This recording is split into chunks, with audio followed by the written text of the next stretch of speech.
Assalamualaikum warahmatullahi wabarakatuh. Halo Mas, Mbak, dan teman-teman sekalian. Perkenalkan nama saya Muhammad Faza Fathi Mubina dengan NIM G002408 dengan SGD A6 dan ASLab Mas Rifan. Pada kesempatan kali ini saya ingin menjelaskan tentang laporan praktikum anatomi blok 1.3 untuk yang soal pertama. Ini untuk nama saya dan lain-lain. Sebelumnya izinkan saya untuk membaca soal di laporan satu. Alif baru aja flexing ke circle tongkrongannya gara-gara perutnya mirip roti sobek. Pas mereka nongkrong, teman-temannya yang merasa insecure bertanya ke Alif bagaimana cara biar bisa six pack maksimal. Alif sebagai gym bro, yang profesional mulai penjelasan tentang anatomi otot yang bikin perut jadi kotak-kotak. A. Jelaskan tentang pembagian lapisan-lapisan dinding abdomen anterior dan posterior. B. Jelaskan sistem otot yang ada di abdomen.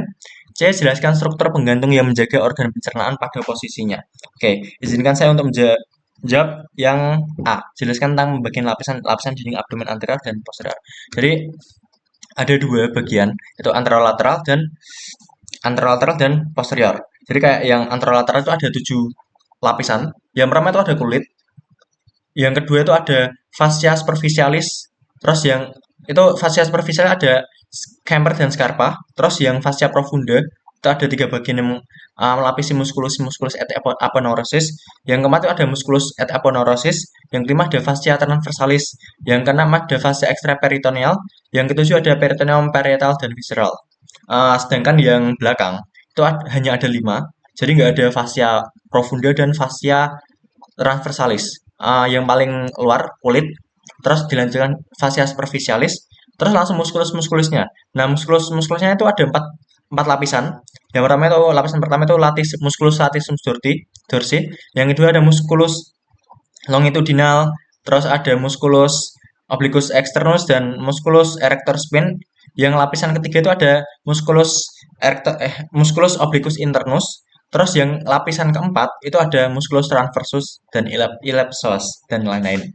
Nah, terus dilanjutkan dengan fascia extraperitoneal, itu lapisan keempat itu dari peritoneum yang belakang posterior. Terus habis itu terakhir itu ada peritoneum. Oke, izinkan saya untuk kayak membahas lebih lengkap tentang yang anterolateral. Yang pertama itu kulit. Kulit itu bagian luar dari tubuh yang kelihatan. Ini kulit. Ini kulit. Juga sama kayak di abdomen itu sama. Itu bagian terluar. Terus ada fascia superficialis. Fascia superficialis itu ada dua. Yang pertama camper dan scarpa. Camper itu berupa lemak-lemak, sedangkan scarpa itu adalah membranosus. Membranosus yang ada di abdomen. Nah, nanti kalau misalnya ke bawah, ke arah sakrum, nanti itu jadi fascia dartos.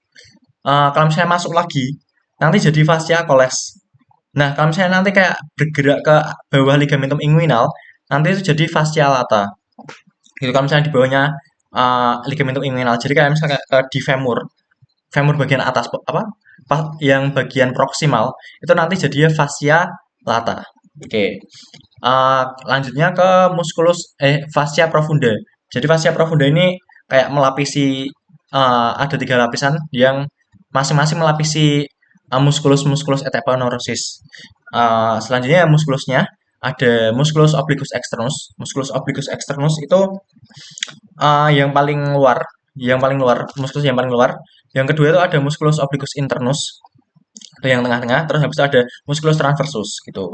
Nah, terus kita kembali ke lapisan lagi. Lapisan yang keempat adalah yang kelima adalah fascia transversus. Lanjutnya ada fascia extraperitoneal, yang kelima ada yang ketujuh ada peritoneum parietal. Jadi ada peritoneum parietal dan peritoneum visceral. Peritoneum parietal itu gunanya untuk melekatkan ke dinding abdomen, sedangkan kalau misalnya peritoneum yang visceral itu membungkus para visceralnya, cuma membungkus saja, nggak melekatkan gitu. Jadi bisa dihitung nggak bukan bagian tapi kayak ya cuma bungkus doang. Terus habis itu di situ itu ada kafum-kafumnya. Yang pertama ada kafum peritoneum yang maius, terus ada kafum peritoneum yang minus, dan di antaranya itu ada foramen namanya foramen epiploica Winslowi. Oke, itu untuk yang A. Selanjutnya saya akan jelaskan yang B, jelaskan sistem otot yang ada di abdomen. Jadi kan misalnya kayak secara garis besar tuh kayak gini. Ada flat muscle dan vertical muscle. Flat muscle itu ada musculus obliquus externus. Musculus obliquus externus itu yang ini, nih.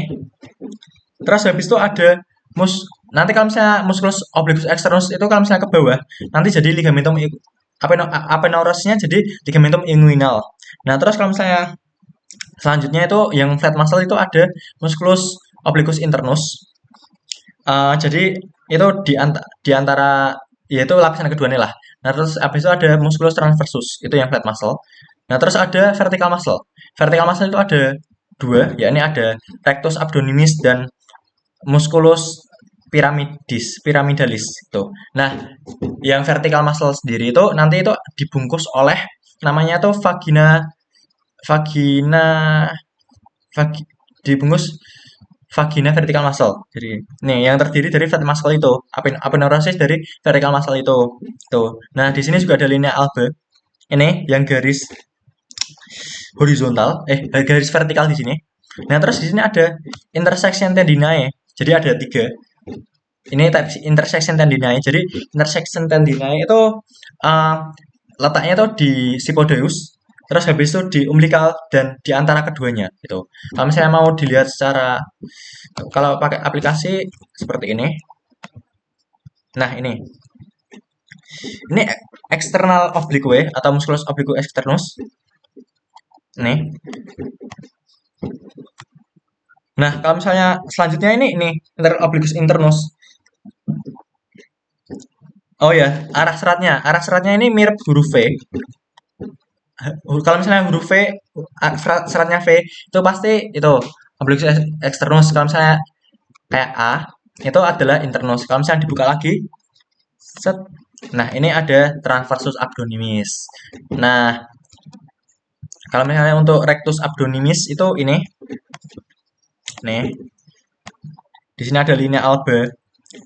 Nah, di sini ada transversus. Ini nih, yang kecil ini piramidalis. Nih, ini piramidalis, ini rectus abdominis. Nah, terus yang ini intersection tendinae yang di sini. Intersection tendinae yang buat kotak-kotak itu. Nah, itu untuk otot-ototnya. Selanjutnya yang C. Jelaskan struktur penggantung yang menjaga organ pencernaan pada posisinya. Oke. Jadi yang ini tuh ada tiga. Yang menjaga penggantungnya itu ada tiga. Pertama ada yang pertama itu ada omentum. Yang kedua ada mesenterium.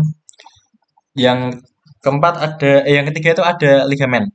Jadi pertama itu yang mesenterium dulu. Mesenterium itu kalau misalnya di appendix jadi mesoappendix. Kalau misalnya di kolon jadi mesokolon.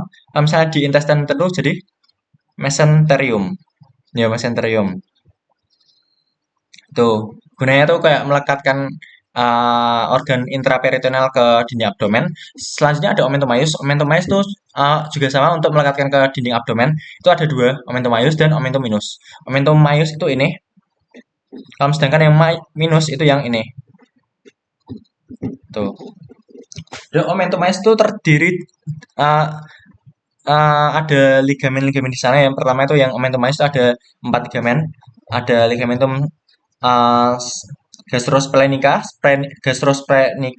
terus habis itu ada gastrokolika, dan yang terakhir ada splenorenal. Sedangkan kalau misalnya yang minus itu ada gastrohepatika dan ada hepatoduodenal itu.